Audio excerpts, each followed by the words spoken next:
In its surprise incursion into Russian territory, with the setting up of military administrative office in Russia's western Kursk region. That's according to its top military commander, General Alexander Syrskyi, who says the office would maintain law and order and meet the immediate needs of the population in the area. General Alexander Syrskyi, who says the office would maintain law and order and meet the immediate needs of the population in the area. Russia's defense minister, Andrei Belousov, says Moscow would send reinforcements to safeguard the population in the region. Kyiv's authorities say Russian attacks in 3 Ukrainian regions killed 5 civilians, and according to the Russian border region's governor, 4 people were injured after a Ukrainian drone attacked Belgorod. British tanks are now being used by the Ukrainian military on Russian soil, with the UK Defense Ministry saying its arms can be used for the defense of Ukraine inside Russia, except for shadow strike missiles. The White House on its part says the US will soon provide Ukraine with additional security packages for the war.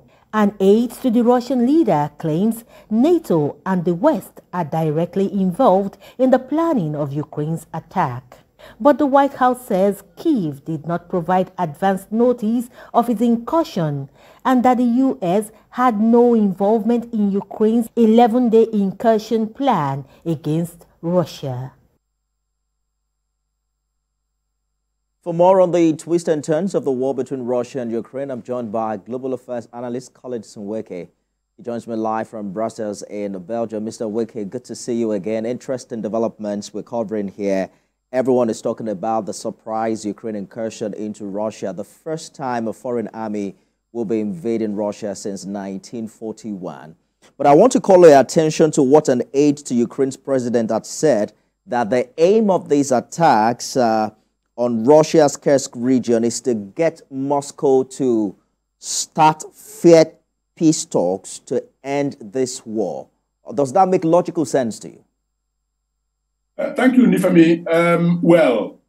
From all indications, a lot of people, analysts and all of that, could, consider Ukraine to be a bit on the naive side by being upfront about, the strategic objective of its current counter-offensive.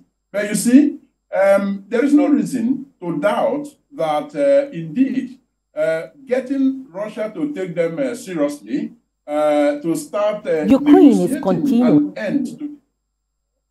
There is no doubt that that is indeed the strategic objective of, their current moves. And Russia, like you pointed out, has never seen anything like this since, the 40s. And so this is the highest, humiliation, military humiliation that Russia has suffered for, for a very, very long time. And indeed, it is significant, yes. But Russia has now responded on the contrary, saying that this incursion is going to bring a very long pause into any form of peace deal. Doesn't that turn logic on its head on the part of what Ukraine is attempting to achieve? Well, yes, indeed. I think it could be expected that Russia will issue such a statement. And anybody who doesn't feel that, Vladimir Putin should be, should not be taken seriously as far as his counter threat is concerned, the person is making a very big mistake, because it does look like, he is prepared to do anything to show strength and indeed to, fight this war to a conclusive end, because obviously, according to him, and there are indications to support his assertion that NATO and the allied forces, the US, Britain, and other superpowers are actually fighting this as a proxy war. And for that reason, he is determined to fight back like a wounded lion. Now, will the rest of the world, sit back and watch him? Certainly not. And so this brings forth, the urgency of the time for the NATO allies to actually throw much more support behind Ukraine. So it does look like Ukraine's objective will be far from being met.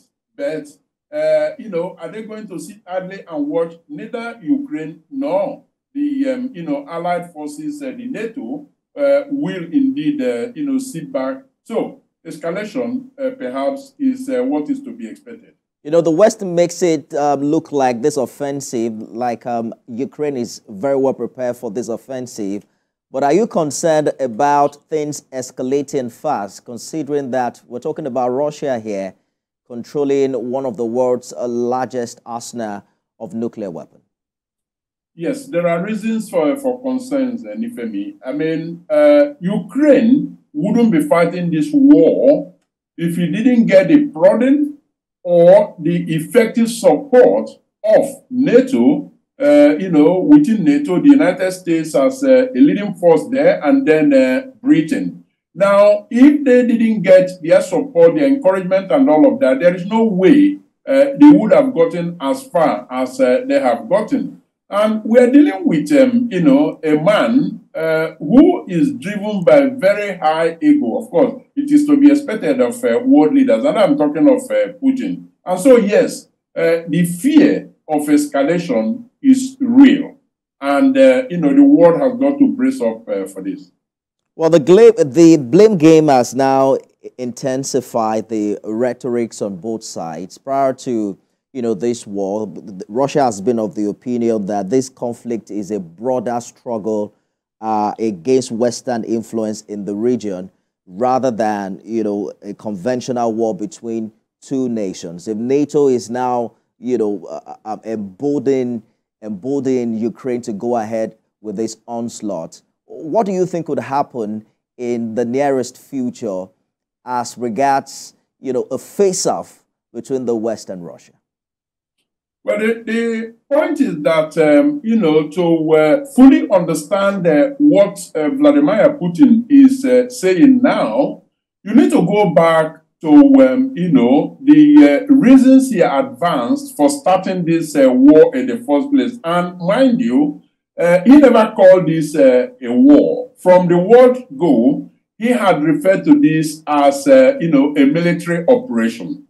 And, over the months, over the years, it's a couple of years now, the rhetorics, has indeed been changing. For instance, he did start this by saying that he wants to smoke out, Nazi presence within the government of Ukraine, which was a bit laughable at the time. He also talked about the fact that, they are not fit for purpose, and that they are being used by NATO to actually, cause trouble for Russia. Now, that last part of his earlier argument, indeed, is what is now overstretching, to the point that, he is actually tilting his rhetorics to the area of expansion of NATO that he doesn't want, and that he is using this as, some sort of, opportunity to fight back both NATO expansion and, to redraw the global geopolitics. Indeed. So, on the part of Ukraine, it's exactly the same. The rhetorics has heightened as well. So, inevitably, escalation just, continues. But hopefully both countries, find a way to resolve this conflict, and we'll see an improvement in loss to life we've experienced in the past years. Global Affairs Analyst Colin Zaweke, live for us in Brussels. Thank you for talking to us. Thank you. Thank you, Nathan, for having me.